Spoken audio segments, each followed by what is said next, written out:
Right, let's bring my Friday night panel get straight into it. Sky News contributor Prue McSween and host of Outsiders here on Sky, Rowan Dean. I won't miss you ever on a Sunday, Rowan. It sets me up for the week, but I'll get on to some other issues. Anthony Albanese today had his meeting with Jacinda Ardern. In the press conference after, he said that he found her comments in relation to our practice of deporting New Zealand criminals back to New Zealand. He found her angst about this very forceful. He said he'll have another look at it. Now, we don't have any obligation to look after these people if they've been in Australia for some time and they've never availed themselves of Australian citizenship, which is bloody easy for a New Zealander to get, but they haven't. Let's say they haven't, and they're criminals. Good riddance to bad rubbish, I say. They need to go back to New Zealand. Yeah, 100%, Peter. I mean, talk about angst, the angst that Australians feel when, criminal behaviour takes place after they've generously let people into the country and they're rewarded with whatever crimes occur. Of course, we have every right to send them back to New Zealand. The idea that, which is not surprising at all, Peter, that we're now in a world of kind of feelings governing how we respond rather than, the rule of law or the strict rules. So because Jacinda Ardern feels slightly anxious that some of the worst criminals that we have are being sent back to New Zealand, there's no reason for us to change our policy, but because both Jacinda Ardern and Anthony Albanese are basically former socialists / communists in their own ways, in their upbringing and in their kind of sympathies in their youth. It's hardly surprising that we're now seeing the two of them on the same page on many socialist / left-wing issues, and we're going to see a lot more of it, unfortunately. Most of the press conference, was a discussion about climate change. Not all the other issues between our two countries. I rest my case. It's precisely. And Jacinda Ardern was banging on about climate change in the Pacific. A bit of a lecture we got from her. Have a listen. The Pacific region has listed climate change as its #1 threat. And that is not out of symbolism. That is out of the reality that right now we already see the considerable effects of coastal erosion, of severe weather events, and of displacement in our backyard. Not out of symbolism, she says, Prue. I mean, it was an absolute joke, that comment, because if climate change really is the #1 issue for these Pacific nations, then why on earth are they grovelling at the feet of China, which is the world's largest emitter? Well, because climate activism is all about money, whether you're sitting in a Pacific island or you're sitting on millionaires or billionaires' row in Australia or any other country.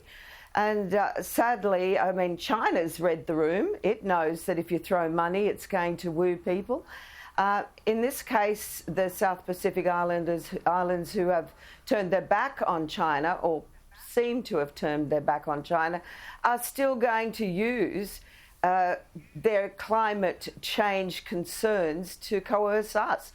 And Ardern, who's a hypocrite, because while she's happy to talk climate change, she's still not going to compromise, as she's expecting us to do, her economy. She's still allowing agriculture, which is one of the greatest emitters of all, to carry on and be exempt from her policies. So, I mean, look, the total thing's hypocritical. We know that. And now she's got a buddy, her friend Albo, in the chair, so that both of them will be coercive together.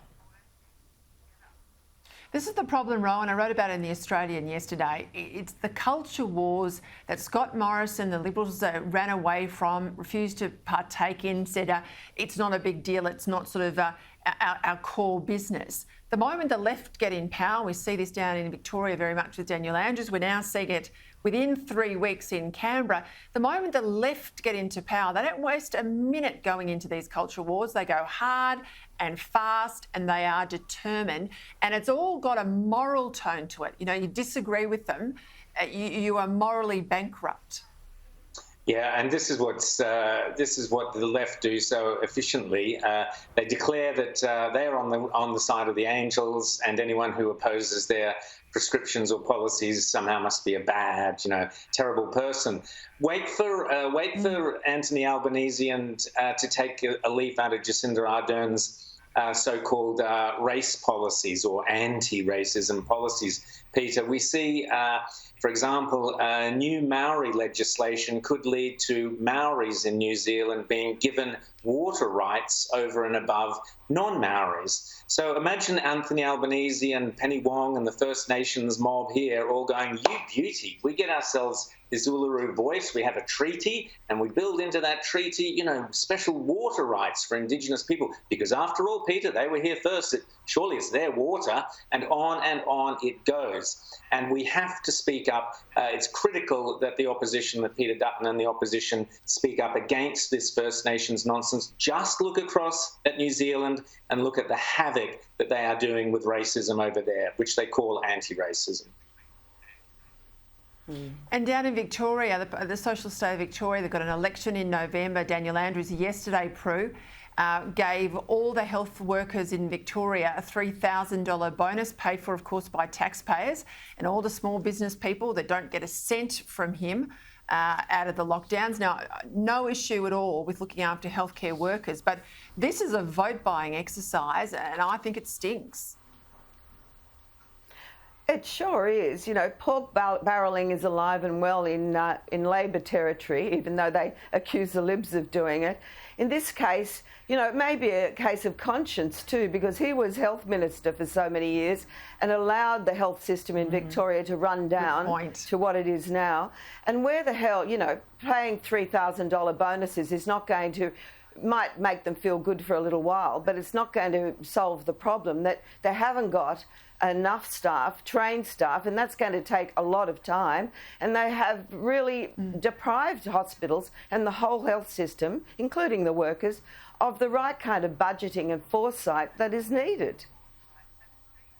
Spot on. Thank you both for a lot of common sense here on a Friday as we head into the long weekend. Prue McSween, Rowan Dean, thank you for your time. See you Sunday.